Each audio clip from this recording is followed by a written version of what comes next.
Hello friends and family members, welcome back to English with Rajesh. నేను చక్కగా తెలుగు వర్ణమాలని నేను మీకు ఎలా మనం అక్షరాలను ఎలా రాయాలి, అందులో అచ్చులు ఏంటి, హల్లులు ఏంటి, ఈ ఉండేటువంటి 52 అక్షరాలు, ఈ 52 అక్షరాలని మనకి ఏ విధంగా అచ్చులు హల్లులుగా మనకి విభజించారు, తర్వాత వీటి ద్వారా వచ్చేటువంటి సరళ పదాలు, ఈ సరళ పదాలను బేస్ చేసుకొని తర్వాత మనం గుణింతాలు నేర్చుకొని ఈ గుణింతాల తర్వాత మనం ఒత్తులు నేర్చుకుంటాం. ఒత్తులు నేర్చుకున్న తర్వాత మనం ద్విత్వాక్షరాలు, సంయుక్తాక్షరాలు, తర్వాత తెలుగును మొత్తం అంతా మనం ఎలా రాయాలో కూడా చక్కగా క్లియర్గా చెప్పబోతున్నాను. అయితే ఈ వీడియోని చూసే వాళ్ళలో చాలామందికి నేను చెప్పేది ఏంటంటే, నేను తెలుగు రైటింగ్ని ఎలా మీరు ఈజీగా అంటే తెలుగు స్పెల్లింగ్స్ మీరు ఎలా నేర్చుకోవచ్చో, తెలుగును రాయడం ఎలా మీరు చక్కగా నేర్చుకోవచ్చో నేను చెప్పగలను. ఇది మీకు మీ పిల్లలకి చాలా బాగా ఉపయోగపడుతుంది. ఇంకొక విషయం, ఎక్స్పర్ట్ వేరు, బాగా చెప్పగలిగే వాళ్ళు వేరు. నేను బాగా చెప్పగలను అని చెప్పి నేను అనుకుంటున్నాను. మధ్యలో ఏమన్నా కొంచెం ఉచ్చారణ దోషాలు అలా వచ్చినా సరే మీరు దయచేసి పెద్ద మనసు చేసుకోండి, ఓకేనా? ఇదంతా కేవలం ఏంటంటే మా పిల్లలకు కూడా సరిగ్గా రాదు కాబట్టి, ఇలాంటి పిల్లలు చాలామంది ఉన్నారు కాబట్టి, కరోనా టైంలో ఫౌండేషన్ అనేది సరిగ్గా లేక చాలామంది ఇబ్బంది పడ్డారు కాబట్టి వాళ్ళందరినీ దృష్టిలో ఉంచుకొని ఈ కోర్స్ అనేది చేయడం అనేది జరిగింది. మొదటి 5 వీడియోస్ని నేను యూట్యూబ్లో ఫ్రీగా ఇవ్వటం అనేది జరుగుతుంది. తర్వాత నుంచి వీడియోస్ అన్నీ కూడా మీకు ఇంగ్లీష్ విత్ రాజేష్ అనే యాప్లో మీకు అతి తక్కువ ప్రైస్కి 2 సంవత్సరాల వ్యాలిడిటీకి ఇవ్వడం అనేది జరుగుతుంది. సో ఈ అవకాశాన్ని మీరు చక్కగా వినియోగించుకోండి, ఓకేనా? సో ఇప్పుడు చూద్దామండి, తెలుగు వర్ణమాల పార్ట్ 1. మన తెలుగులో మొత్తం 52 అక్షరాలు అనేవి ఉన్నాయన్నమాట. ఈ 52 అక్షరాలని మనము అచ్చులు, తర్వాత మనము హల్లులు కింద మనం విభజించామన్నమాట. అచ్చులు కింద, తర్వాత హల్లుల కింద విభజించుకున్నాం. ఈ అచ్చులు మొత్తం మనకి ఏంటండి 16 అక్షరాలు. తర్వాత హల్లులు మొత్తం మనకి ఎన్ని వస్తాయండి? 32 అక్షరాల కింద మనకి వస్తాయన్నమాట. ఇలా వచ్చినవి మొత్తం అన్నీ కలిపి మనకి ఏంటంటే టోటల్ 52 అక్షరాలు అనమాట. ఎన్ని అక్షరాలు? 52 అక్షరాలు. ఇక్కడ ఎవరైనా మిమ్మల్ని అడిగితే తెలుగు అక్షరాలు మొత్తం ఎన్ని అని చెప్పంటే 52 అక్షరాలు అని చెప్పవచ్చు. అందులో అచ్చులు ఏంటంటే 16. అచ్చులు ఎన్ని? 16 అని మీరు చెప్పవచ్చు. హల్లులు ఏంటంటే 32 అని చెప్పవచ్చు.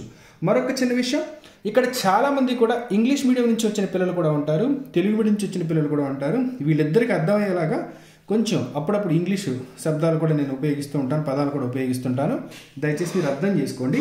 సో ఇక్కడ అచ్చులు 16 అచ్చుల్ని మనం ఇక్కడ అచ్చు అక్షరాలు మనం ఇక్కడ రాద్దాం అనమాట. చక్కగా చూడండి, రైటింగ్ కూడా మీరు మంచిగా రాయాలండి. ఆ, ఈ,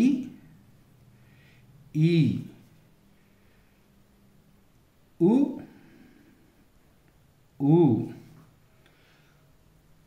రు,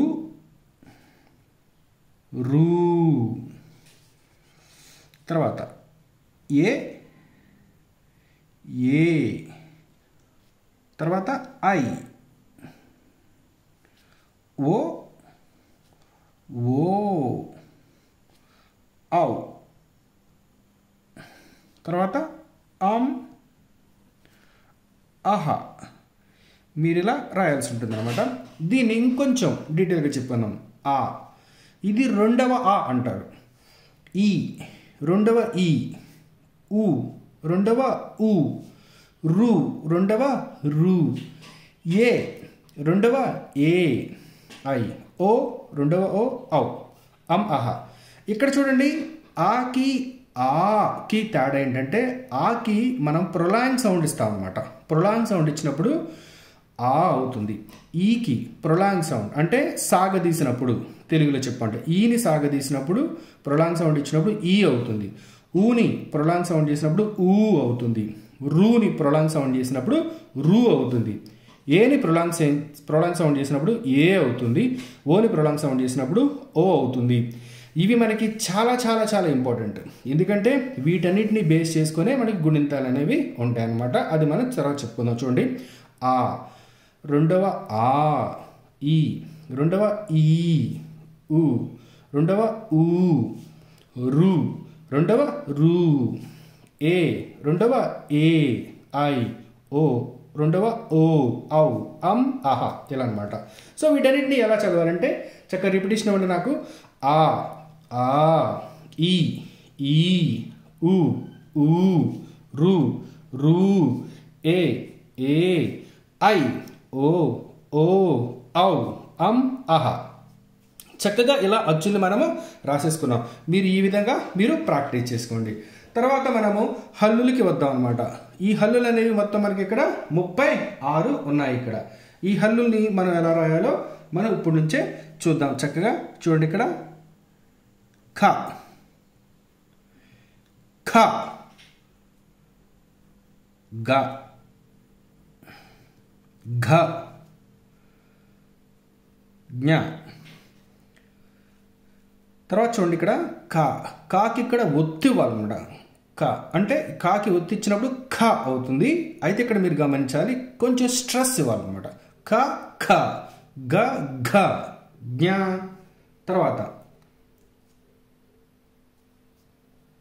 తర్వాత ఇక్కడ మనం చూద్దాం. ఛ, ఛ, ఝ, ఝ, ఇణి. మీకు తెలుసు కదా, ఛ ఒత్తు ఛ, ఝ ఒత్తు ఝ, ఇణి. కొంచెం స్ట్రెస్ ఇవ్వాలి. ఛకి స్ట్రెస్ ఇస్తే ఛ అవుతుంది, ఝకి స్ట్రెస్ ఇస్తే ఝ అవుతుంది, ఇణి అవుతుంది. చూడండి వీటిని ఎలా చదవంటే ఛ, ఛ, ఝ, ఝ, ఇణి. తర్వాత ఠ, ఠ, ఢ, ఢ, అణ. ఠ, ఠ, ఢ, ఢ, అణ. తర్వాత థ, థ, ధ, ధ, న. థ, థ, ధ, ధ, న. తర్వాత ఫ, ఫ, భ, భ, మ. ఫ, ఫ, బ, భ, మ. చక్కగా నేర్చుకుంటున్నారు. నాతో పాటు చెప్పాలి. య, ర, ల, వ, సే, ష,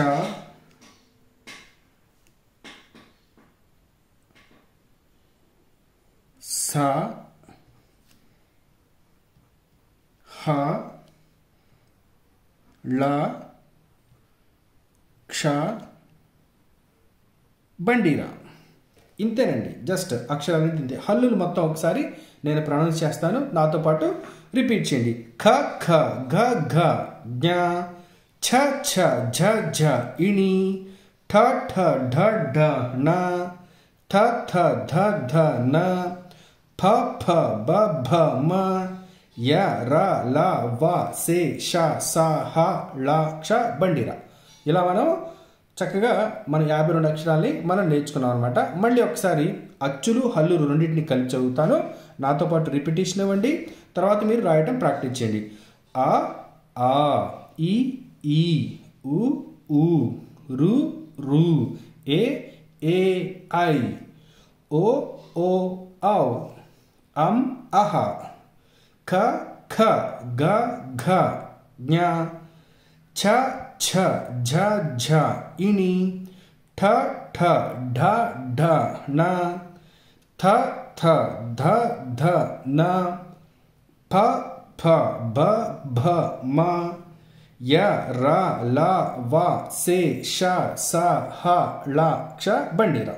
ఇప్పుడు ఏం చేద్దామంటే గుణింతాలతో సంబంధం లేకుండా, మనము ఒత్తులతో సంబంధం లేకుండా వీటన్నిటిని బేస్ చేసుకొని కొన్ని సరళ పదాలని మనము రూపొందించుకుందాం. అవంతా కూడా నేను నెక్స్ట్ వీడియోలో చెప్తాను. వీటన్నిటిని బాగా ప్రాక్టీస్ చేయండి. ఈ వీడియో కనుక నచ్చినట్లయితే మీ ఫ్రెండ్స్ అండ్ ఫ్యామిలీ మెంబర్స్కి షేర్ చేయండి. Thank you all for watching this video.